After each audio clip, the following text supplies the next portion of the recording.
Assalamualaikum warahmatullahi wabarakatuh. Di sini saya akan memaparkan UAS pengembangan pembelajaran IPS SD.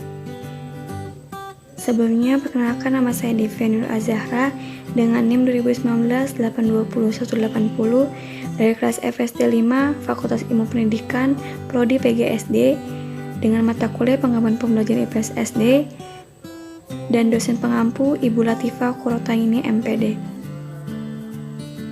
Urgensi pengembangan pembelajaran IPS SD. Urgensi pengembangan pembelajaran IPS seperti berwawasan lingkungan dalam menghadapi tantangan abad ke-21 mengenai generasi muda yang berkarakter, berpengetahuan sosial, nilai-nilai sosial, dan keterampilan sosial agar mereka mampu bertahan hidup dan dapat mengembangkan diri sesuai dengan tingkat kemampuan dan potensi dirinya.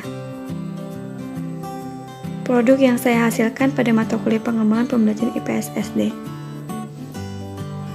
yaitu berupa modul pembelajaran IPS kelas 4 yang berjudul Keberagaman Suku dan Budaya Indonesia. Produk yang dihasilkan berupa bahan ajar serta penggunaan modul tersebut untuk kelas 4.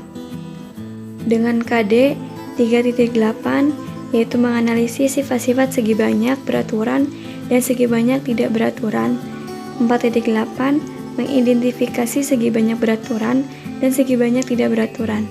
Dengan KI 1. Menerima dan menjalankan ajaran agama yang dianutnya.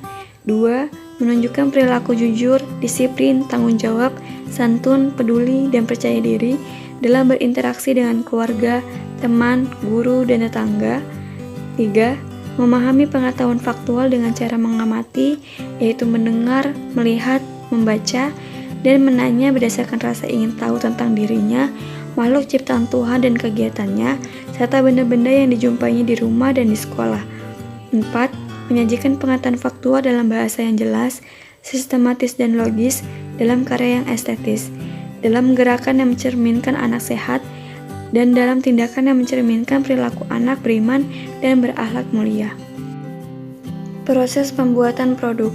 Yang pertama, membuat template modul terlebih dahulu di Canva, lalu mencari materi mengenai keberagaman suku dan budaya di Indonesia, mencari gambar mengenai alat tradisional, tari tradisional, permainan tradisional, batik tradisional, dan suku budaya dari Minang, mengumpulkan materi dan gambar ke dalam template modul yang telah dibuat, dan terakhir mencetak modul pembelajaran yang telah dibuat.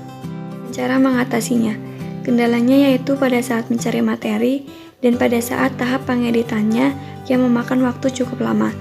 Cara mengatasinya yaitu kami membaginya jika yang berkendala saat mengedit, dan pada saat mencari materi kami juga membagi sesuai materi yang kami cari. Manfaat produk yang saya ambil yaitu sebagai bahan ajar. Modul dapat dimanfaatkan sebagai sumber atau bahan ajar bagi siswa. Siswa dapat belajar secara mandiri di sekolah maupun di rumah sehingga siswa tidak selalu bergantung dengan guru. Lalu dapat memotivasi siswa. Beberapa penelitian menyatakan bahwa penggunaan modul dalam proses pembelajaran dapat meningkatkan motivasi siswa dalam belajar, karena saat belajar secara mandiri, siswa dapat memahami materi dengan baik. Dan terakhir, sebagai bahan rujukan bagi siswa, modul yang dibuat oleh guru tentu dilengkapi dengan materi-materi dan juga informasi-informasi lainnya. Materi tersebut dapat dijadikan sebagai rujukan atau referensi bagi siswa seperti layaknya sebuah buku. Garis besar materi dari produk.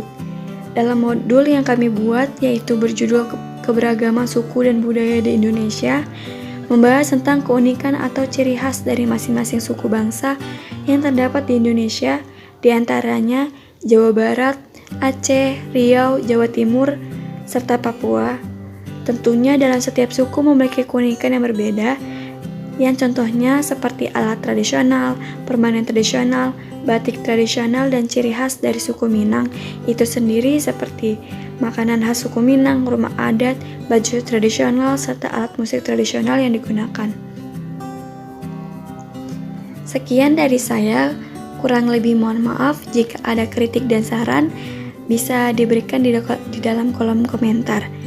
Terima kasih. Wassalamualaikum warahmatullahi wabarakatuh.